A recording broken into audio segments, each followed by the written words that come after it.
Hi all. నాకు pregnancy positive వచ్చిన 5 days తర్వాత నేను హాస్పిటల్కి వెళ్ళాను.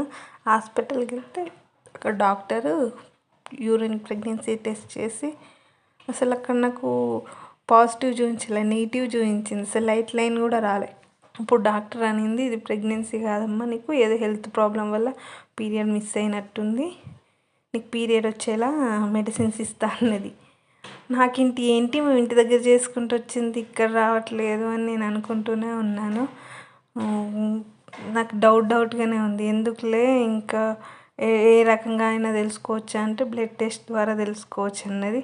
సో నేను బ్లడ్ టెస్ట్ ఇచ్చేసి ఈవినింగ్ రిపోర్ట్స్ వస్తాయంటే ఇంటికి వచ్చా. కానీ ఆ రోజు నాకు చాలా కష్టంగా అనిపించింది ఈవినింగ్ గడిచేదాకా. అసలు ఏంటి డాక్టర్ ఏమి ఇట్లా అన్నది, మేము చేసుకుంటేనేమో పాజిటివ్ వచ్చింది, రిపోర్ట్లో ఏమొస్తుంది అది ఫుల్ టెన్షన్ అయింది. ఆ రిపోర్ట్ ఈవినింగ్ వచ్చింది.